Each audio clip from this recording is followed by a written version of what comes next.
할렐루야. 우리 하나님을 찬송합니다. 하나님 말씀 오늘 또 공부하는 시간입니다. 2022년 5월 20일 금요일, 오늘 욥기 31장에서 34장의 말씀을 공부하도록 하겠습니다. 이 욥기 31장에서 34장 가운데 특별히 욥기 33장부터는 엘리후라고 하는 욥의 새로운 친구가 이야기를 하는 장면이 나옵니다. 지금 욥기에 등장하는 욥의 친구들이 4명이 있잖아요. 4명. 그럼 다 아시죠? 엘리바스, 빌닷, 그 다음에 소발. 소발, 닭발. 엘리바스, 빌닷, 소발, 그 다음에 제일 나이 어린 연소자인 엘리후가 있습니다. 이 욥의 4명의 친구 이름들은 다 알고 계실 겁니다. 근데 이 제일 연소자였던 엘리후가 계속 형님들 하는 얘기를 다 듣다가 듣다 못해가지고 자기도 이제 너무 이게 하고 싶은 말이 그냥 여기까지 차갖고 엘리후가 나도 한마디 해봅시다 하고 이야기를 합니다. 엘리후가 욥을 이제 몰아붙이는데 욥이 계속 자기 무죄를 주장했잖아요. 근데 욥이 이제 너무 그렇게 자신의 결백성을 주장을 하니까 엘리후가 욥을 몰아붙이는 게 뭐냐면은 하나님은 그 어떤 인간보다도 크고 온전하고 위대하신 분인데 어떻게 그 감히 창조주 하나님 앞에서 그 위대하신 하나님 앞에서 욥 당신이 자기는 의롭다. 그래서 마치 하나님이 뭔가를 지금 착각하고 뭔가 잘못하고 뭔가 불공평하게 하고 있다 하는 그런 뉘앙스를 풍기는 말을 자꾸 하느냐 이거예요. 그러니까 하나님을 섬기는 엘리후는 기분 나쁘다 이거죠. 내가 섬기는 하나님이 전혀 불공평하거나 그런 분이 아닌데 욥 당신의 말을 계속 듣고 있자니 하나님이 아무 죄도 없는 사람을 갖다가 불공평하게 이렇게 고통을 준다고 난리를 치고 있는데 그래서 이제 엘리후가 화가 나서 욥한테 뭐라 그러고 있는 거예요. 말하자면. 욥도 우리가 이해가 되고 엘리후가 하는 말도 대차나 이해가 되잖아요. 그 후 엘리후의 발언에서 아주 중요한 이제 사고의 전환점이 발견되는데 그것은 뭐냐면 고통의 이유를 따지지 말고 왜 하나님이 나한테 이 고난을 주셨는가 그 왜 why 이 고통의 이유에 초점을 맞추지 말고 그건 과거에만 사람이 매달릴 수가 있으니까 미래적인 생각을 해가지고 이 what 무엇을 purpose 무슨 목적을 가지고 하나님이 나한테 이 고통을 주셨을까 이렇게 좀 생각해 보자는 것이 엘리후의 주장이에요. 아따 이 참 제대로 된 참 좋은 친구가 하나 나타났네요. 그 앞에 엘리바스하고 빌닷하고 소발은 맨날 그냥 인과응보론적인 죄가 있으니까 죄 이렇게 어려움을 당한 것이다 하는 그런 논리만 반복했는데 엘리후는 생각을 왜 이렇게 나한테 고난 주냐 거기에만 목매다지 말고 생각을 바꿔서 하나님이 이 고통을 통해서 나에게 무슨 뜻을 이루시려고 하실까 하는 이 고난의 목적, 미래 거기에 한번 생각을 초점을 맞춰보는 게 어떠냐 하는 아주 좋은 말을 하는 것이죠. 그러면서 엘리후는 하나님께서 다양한 방법으로 인간에게 말을 걸어오신다는 거죠. 하나님의 뜻을 드러내시기 위해서 그중에 고통도 인간이 당하는 고통도 하나님이 우리에게 대화하시는 방식 중에 하나고 하나님의 뜻을 이루어 가시는 한 수단이라는 거죠. 고통도. 이런 생각을 우리가 보통 못하고 살잖아요. 그런데 이 엘리후라는 친구는 나이도 친구들 중에서 제일 연소자라는데 어떻게 이렇게 깊은 생각을 하는지 모르겠어요. 그리고 엘리후가 하나님이 인간에게 말을 걸어오시는 몇 가지 사례 중에 첫째는 꿈을 들었어요. 꿈을 통해서 하나님께서 당신을 드러내시기도 한다는 겁니다. 근데 여러분, 대개 이단들이 어떤 한 말씀을 딱 집어내 가지고 그 말을 지나치게 확대 애곡해 가지고 자신들의 교리를 삼아버려요. 그걸 조심을 해야 되는 거죠. 그 어떤 지금 좀 이상한 교회는 어떤 교회가 있냐면요, 꿈을 굉장히 중시해요. 뭐 이런 본문을 딱, 욥기에 이런 본문을 딱 붙잡고 있는 거예요. 금과 옥조처럼. 봐라. 엘리후를 통해서 하나님이 말씀하실 때에 꿈을 통해서도 말씀하신다고 했지 않냐. 그러면서 가끔 저한테 그런 교회 다니는 분은 저한테 전화가 와요. 노 목사님, 아이고 오랜만입니다. 어떻게 잘 지내세요? 예, 제가 목사님께 전화한 것은 어젯밤 목사님의 꿈을 꿨다는 거예요. 그러니까 평상시는 통 연락이 없다가 뭔 꿈을 꾸니까 이게 하나님께서 뭔가 뜻이 있다. 그래가지고 이제 뭐 로또 복권을 산 사람도 어젯밤에 사정없이 큰 돼지가 나타나가지고 큰 돼지 꿈을 꾸버려서 나가 로또를 몇 장을 사버렸다.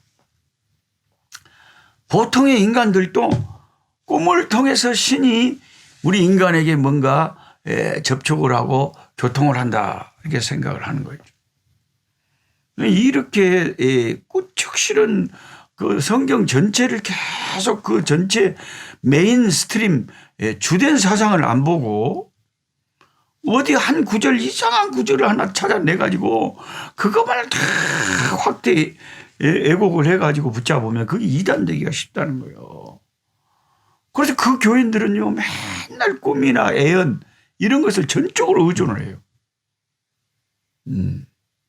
그래서 예를 들어서 뭐 맛있는 식당 하나 가자고 하는데도 그런 은사가 있는 전도사님, 여자 권사님들한테 기도해 봐요. 어디가 맛있는지 하나님 어디로 인도하는지 봐요.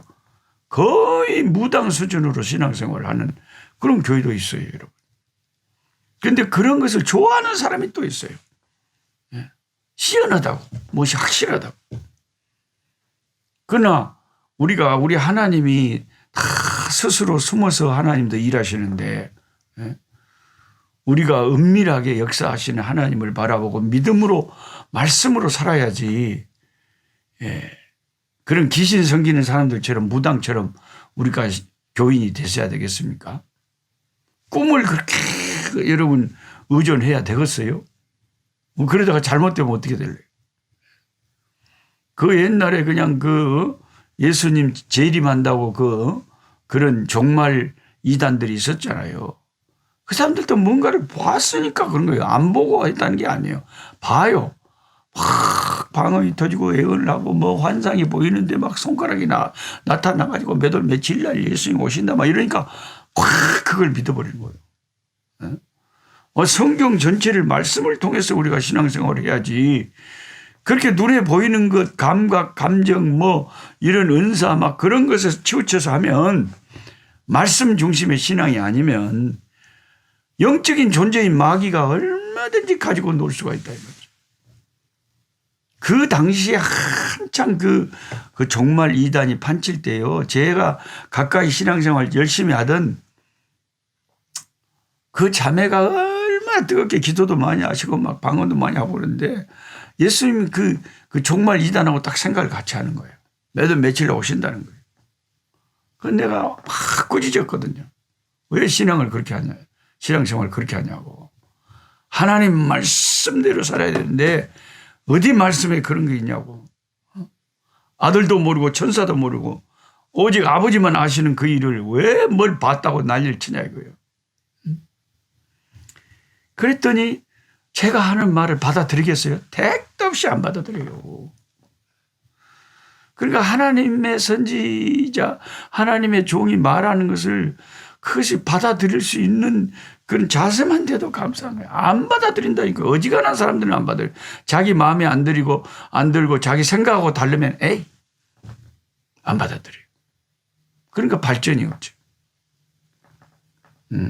여러분 잘 들어보시고 제 말이 성경에서 틀렸으면 안 받아들이는 게 마땅하지만 잘 생각은 해보셔야 돼요. 이 욥기서의 엘리후가 꿈을 통해서 하나님이 자신을 드러낼 수 있다는 말을 욥기 33장에 한다고 해서 그것을 성경 전체하고 비교해 봤을 때는 신약 성경에 우리가 사도 바울의 서신서나 이런 말씀들을 쭉 이 우리의 신앙을 가르치는 말씀을 들어보면 하나님이 꿈을 통해서 말씀하시니까 너희들 꿈 열심히 꿔라. 꿈을 꿨으면 그대로 그 다음날 실천해라. 그런 말씀이 어디가 있어요. 오직 말씀 중심의 신앙, 오직 예수, 오직 말씀이지 다른 게 뭐가 있어요. 그 다음에 엘리후가 말한 것은 두 번째는 하나님이 인간에게 이렇게 교통을 하시고 말을 걸어오시는 수단 중에 질병과 그 질병의 회복을 통해서도 하나님이 우리에게 하시고자 하는 섭리와 경륜을 이루신다는 거예요. 그런 이야기를 욥기 33장 19절에서 25절까지 하고 있습니다. 예수님 시대에 수많은 병자들이 질병 때문에 예수님을 만났고 영혼과 육신이 구원받았던 것처럼 병이 들고 또 주의 이름으로 치유받고 그러면서 하나님을 만나고 하나님의 어떤 자신에게 역사하시는 그런 수단이 질병이 될 수도 있는 겁니다. 그 말은 맞아요. 하나님은 병든 자를 중보자 같은 천사를 보내서 고쳐주신다. 욥기 33장 23절에 그렇게 써있어요. 중보자 같은 천사. 신약에는 중보자 같은 천사는 예수님이죠. 예수님. 예수님을 통해서 신약의 우리들에게는 때로는 병이 들고 그 병들을 통해서 하나님이 우리에게 이루시고자 하는 섭리가 경륜이 이루어지기도 하고 우리가 다 이해하지 못하는 하나님의 뜻이 있는 거죠. 이러한 엘리후의 논점을 정리하자면 하나님은 우리의 질병이나 고통을 통하여 우리에게 말을 건네오시는 분이다 하는 것입니다. 질병과 고통을 통해서도 우리가 정신을 똑바로 차리고 하나님께 돌아와 하나님의 뜻을 준행하도록 이끄시는 좋은 방편이 될 수도 있다는 것이죠. 이와 같은 고통에 대한 해석, 섭리와 목적론적인 해석이 그 전에 친구들의 발언보다는 훨씬 나은 그런 생각인 것 같아요. 그렇게 그런 각도에서 본다면 욥이 현재 당하는 고통은 결코 불행이라고만 말할 수가 없고 하나님의 음성에 귀 기울여 더욱더 환한 생명의 빛을 보게 하시려는 하나님의 섭리로서 받아들일 수 있다 하는 욥기 33장 30절을 읽어보세요. 그 하나님께서 더 환한 생명의 빛을 비춰주시려고 이런 육신의 질병도 주신 것이다. 그러니까 고통이 하나님의 계시를 수반할 수 있다는 엘리후의 생각은 욥의 친구들의 생각과 달리 고통에 대한 좀 미래지향적이고 좀 긍정적인 해석의 문을 열어놓았다는 점에서 매우 고무적이죠. 엘리후는 등장인물들 가운데 최연소자지만 참 우리가 미처 생각하지 못했던 그런 사고의 영역을 열어주죠. 고난에 대해서 연단하시는 하나님, 목적을 이루시는 하나님으로 해석을 하는 거죠. 하나님은 좋은 일만 통해서 내 인생에 역사하시지 않고 때로는 육신의 질병 같은 고통을 통해서도 내게 역사하신다. 그렇게 생각을 하고 받아들이면 되잖아. 참 하나님께서 이 고통을 통해서 하나님이 이 아픔을 통해서 또 하나님께서 나에게 무슨 말씀을 하고 싶어 하시는 것일까? 또 무슨 뜻을 이루고 싶으신 것일까? 하나님을 더 생각할 수 있는 계기가 된다는 것이죠. 고난을 받지 않았을 때는 하나님의 음성에 귀를 기울일 수 없었는데 의외로 고통 때문에 하나님의 뜻을 깨닫는 경우가 우리는 참 많습니다. 이것을 우리는 창조적인 고통이다 또는 건설적인 고통이라고 부를 수가 있는 거죠. 예수님께서도 나면서부터 소경된 사람을 보고 자기 죄나 조상의 죄 때문이 아니라 그 소경을 통해서 하나님의 영광을 드러내기 위함이라고 요한복음 9장에 말씀하심으로써 그 고난받는 소경을 통해 긍정적인 해석을 주님은 하셨죠. 요셉 시대 전 세계적인 기근이 있었습니다. 애굽 땅뿐만 아니라 온 세계에 임했던 심한 기근이었죠. 하나님은 그 기근을 사용하셨어. 야곱의 가족들이 애굽으로 가서 살도록 섭리하셨습니다. 그래서 이스라엘 나라의 토대를 애굽에서 만들도록 하셨고 요셉에게 주셨던 그 꿈이 이루어지도록 기근을 통해서 역사하셨고 요셉의 형제들도 그 앞에 엎드려 절하게 하신 것이죠. 지금 생각해 보면 진짜 온 세상이 고통스러웠을 그 기근 속에서 그 고통 속에서 하나님은 하나님의 일을 이루고 계셨다 하는 것을 우리가 비로소 알 수가 있습니다.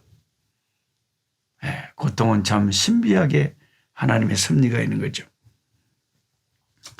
하나님은 오늘날 우리들에게도 우리가 원치 않은 환경과 여건에 처하게 하시면서 하나님이 우리에게 무엇을 원하시는지 생각해 보면 어떨 때는 회개하게 하시고 어떨 때는 하나님을 더 가까이 하게 하시고 하나님의 뜻을 우리에게 드러내 주시기도 하고 그래서 우리는 여러 가지 다양한 인생의 실패와 고통과 아픔을 겪으면서도 하나님을 더 체험하고 하나님을 더 가까이 할 수 있다 하는 것을 오늘 이 엘리후의 새로운 발언을 통해서 깨달을 수가 있습니다. 하나님 우리 아버지 감사합니다. 우리 인생을 살다 보니 새트럭같이 수많은 날 슬픈 날도 있고 기쁜 날도 있고 건강한 날도 있고 아픈 날도 있고 큰 아버지 아픔을 당해서 먹구름처럼 캄캄한 마음이 될 때도 있고 따뜻한 봄날의 햇살처럼 행복하고 즐거울 때도 있습니다. 그러나 엘리후가 발언한 대로 엘리후의 생각대로 고통이 있고 왜 이 고통이 나한테 주시냐고 이유만 따질 것이 아니라 이 고통을 통해서 하나님 무슨 말씀을 하고 싶어 하십니까? 무슨 뜻을 나에게 이루시려고 이 고통을 주십니까? 고통을 두고 미래지향적으로 하나님의 목적과 섭리를 생각하면서 주 앞에 기도할 수 있는 우리들 되게 하여 주옵소서.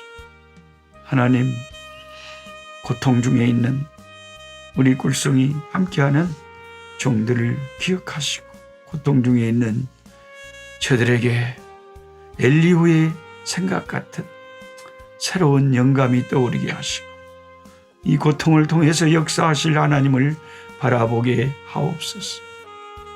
우크라이나가 소련의 침공을 받고 폐허가 되고 고통 중에 있고 많은 사람들이 피난을 가고 많은 사람이 죽고 많은 사람이 집과 일터를 잃어버리고 너무나 아버지 피폐한 상황에 빠져 있습니다.